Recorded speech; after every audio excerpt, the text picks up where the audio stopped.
श्रीगुरुवे नमः। अखण्डानन्दबोधाय शिष्यसन्तापहारिणे सच्चिदानन्दरूपाय रामाय गुरुवे नमः। ओम शांति शांति शांति। प्रणाम भवन। श्वेताश्वेतर उपनिषद स्वामी श्री अखंडानंद सरस्वती जी महाराज का दिव्य ग्रंथ, जिसमें भगवान हमारा प्रवचन 19 और मंत्र नंबर 13-14 की व्याख्या चल रही है, पेज नंबर 244 से। आज मंत्र नंबर 14 से लेंगे भगवान की। मंत्र नंबर 14 है, स्वदेहम अर्णम कृत्वा प्रणवम च उत्तरारणिम ध्यान निमर्थनाभ्यासा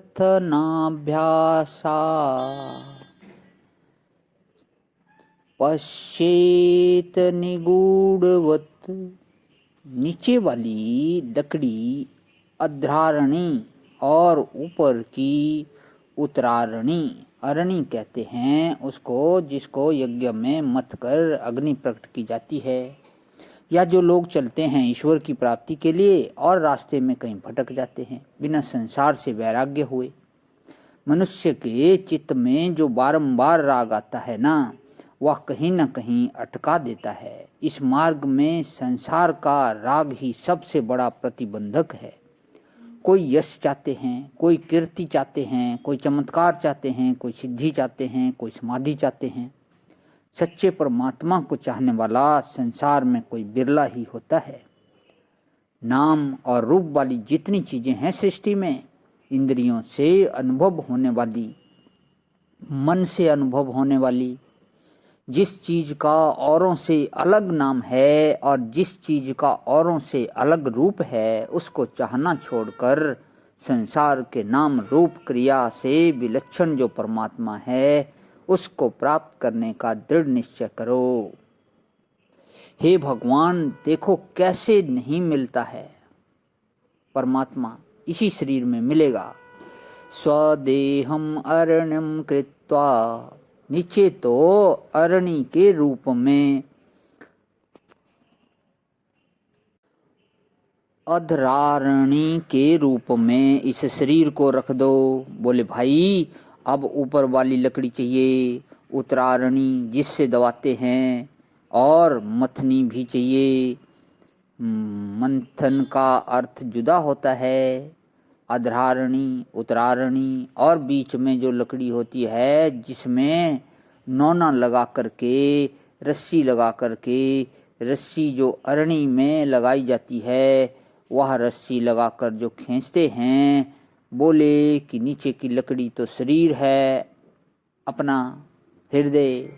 स्वदेह माने देह में गुह्या से गुह्यतर प्रदेश, अंतर्देश। और उत्तरारणी क्या है कि प्रणव ओम। यह भगवान का नाम जो ओम है वह शरीर में है परंतु छिपा हुआ है। इसको जरा निकाल लो, या देखो दोनों वहाँ ऐसे है ना, नीचे की ओर मुंह किए हुए। जरा गौर से देखोगे तो मालूम पड़ेगा यह प्रणव ही है। ये दोनों हाथ प्रणव के दोनों सिरे हैं, और यह हृदय जो है उसकी वह ग्रंथि है जहाँ से दोनों अलग अलग होते हैं। एक बाह को यूं करके घुमा लो, यूं लिखो, और यह ऊपर वाला जो है वह ओम है। ऐसे ही दूसरा प्रणव बनता है, वह दोनों पांव से बनता है। और तीसरा प्रणव है, आँख से लेकर नाक तक, नाक बीच वाला हिस्सा है, और प्रणव का एक हिस्सा एक आँख के इधर को आता है, एक उधर को आता है, और बीच में ब्रह्मांड की ओर निकल कर के उसकी पूंछ जाती है। ये तीन प्रणव तीन शरीर की प्रधानता से हैं। स्थूल शरीर की प्रधानता से नीचे वाला, सूक्ष्म शरीर की प्रधानता से मध्य वाला, उसमें क्रिया और भाव दोनों हैं। और कारण शरीर की प्रधान से ऊपर वाला, गुरु की प्रधानता से ऊपर वाला।